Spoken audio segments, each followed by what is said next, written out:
A crossroad in the desert. That is how Timbuktu began, situated at the crossroads of desert caravans.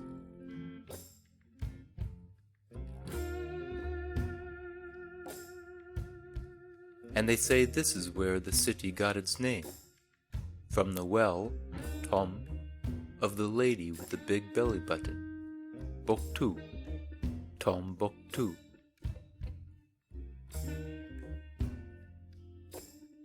But the fable of Timbuktu seems to have begun with this man, Mansa Musa, Sultan of Mali. He controlled the trade routes for gold, salt, and slaves. In 1324 he made a pilgrimage to Mecca, bringing with him hundreds of servants and loads of gold.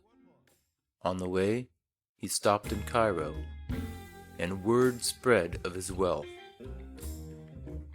For Europeans, Timbuktu was difficult to reach. It was basically off-limits to non-Muslims.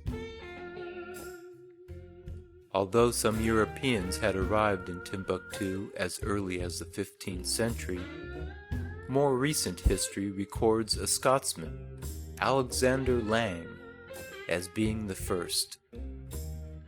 He made it in 1826. But he didn't live long enough to tell the story.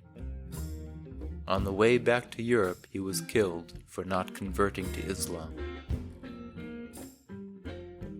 Then, in 1828, René Caillet, a French explorer, disguised himself as an Arab and became the first European to reach Timbuktu and return home.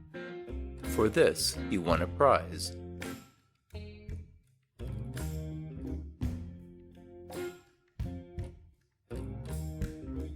He reported that Timbuktu was a poor, unimportant village with no hint of its fabled reputation.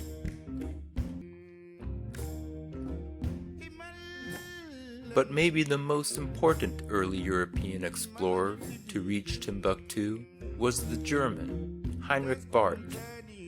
For more than 5 years he traveled through northern Africa on assignment for the British government.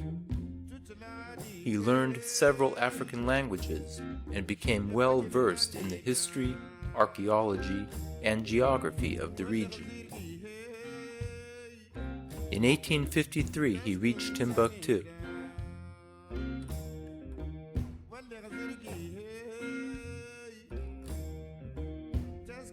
The house he lived in, shown here 100 years ago, has been restored and is now a museum.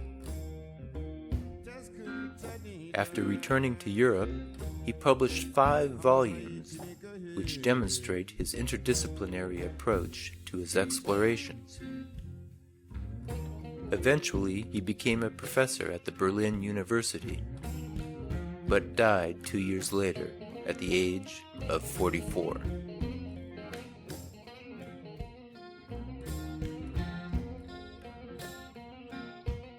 Timbuktu was not merely a rich city, it became a mecca for scholars.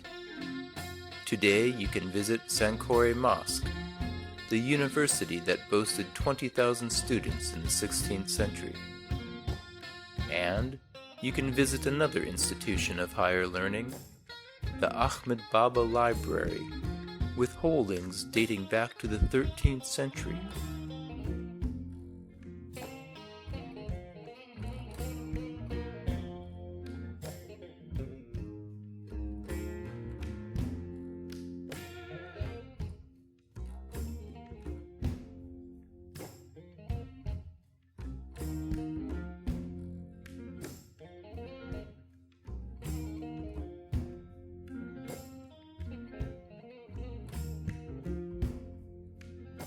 But you may find the most memorable ancient treasures not in institutions, but simply strolling the sandy streets of Timbuktu.